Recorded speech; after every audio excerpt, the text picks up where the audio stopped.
Yaman Ndiaye is the organizer of this project, planting a special kind of grass and eucalyptus saplings which help desalinate the soil. She also brought together the women who were implementing the project and got the local foresters involved. It's not been possible to grow crops here for 2 decades. The soil is just too salty. When I was a child, we grew our own rice here in Joel Fadiout and never had to buy any. The same with peanuts and millet. The problem is the rising sea level. Salt water is invading and destroying more and more fertile land. This dike was built 5 years ago and provides some relief. Ousmane Nying works for an environmental NGO. He advises the women and helps them get funds from the UN-backed Green Climate Fund. He also helps farmers here. The vegetable growers also want to benefit from the fund. What can it do for them? They need to acquire new skills. You've helped us so far, but you mustn't leave us alone now. There is more to do. The money for this project did not come from Senegal, but from an international fund.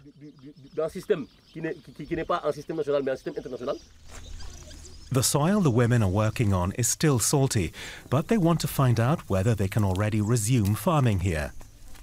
They've planted a small patch of rice as an experiment.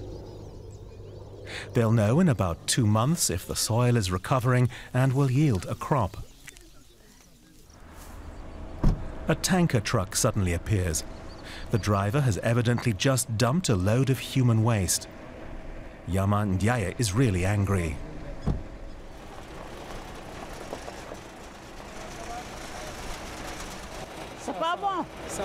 It's destructive. It disrupts the ecological balance. It's toxic. The truck doesn't have a number plate and the driver wants to hide his face. The forester Mamadou Sagna is also a lieutenant in the army. He takes the driver's ID and driver's license and escorts the truck to the police station. Yaman Ndiaye goes to see the mayor. Monsieur le maire, ça va bien.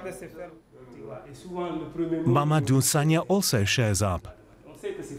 Then Yaman Ndiaye pitches her ideas. We were able to build the dike with money from the fund. Now we want local authorities to help us make use of the dike now it's there and get young people involved. Many youngsters have already helped women plant trees. I applied to have water pipes laid to the plots of the young vegetable farmers. And as far as the dike, so that we could have enough water there. That would help desalinate the soil even more, but they rejected my application. So Yaman Ndiaye won't get any more help here. In fact, the mayor says he has no more money to spend and asks Ousmane Nying how he might get some from the Green Climate Fund.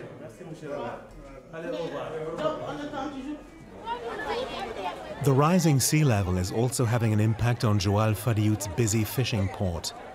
Thousands of people come here every day to trade and process the catch, mainly sardines. If the water carried away the beach, the local economy would collapse.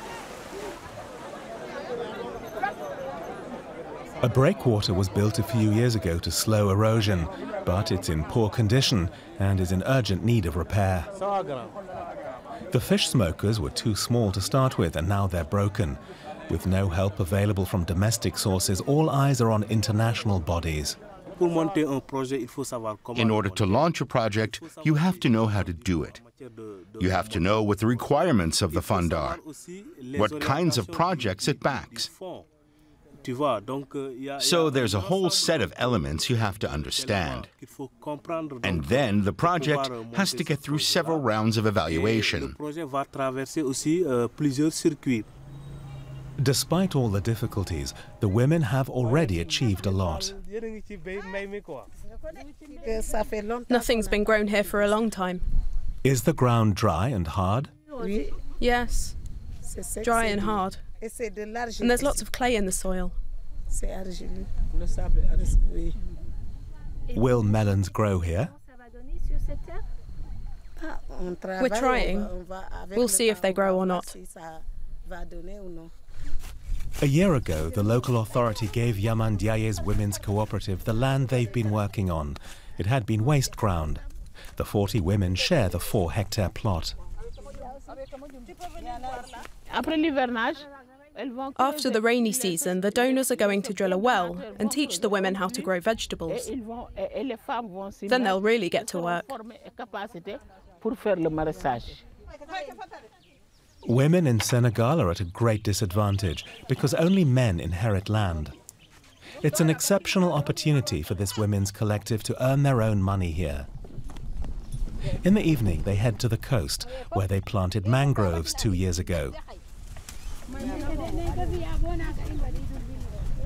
This too is a project for which Yaman Diaye got support from the Climate Fund.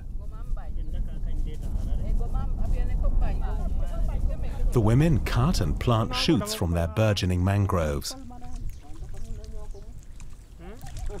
It's hard work, but this reforestation project is bearing fruit.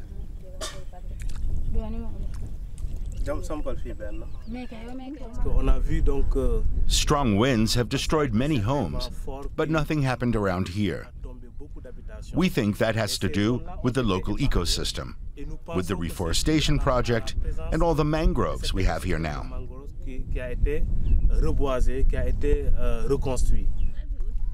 Migratory birds stop by again. And shellfish have come back. Yaman Diaye is now thinking about farming oysters among the mangroves. That would combine environmental protection with female empowerment and what could prove to be a profitable business.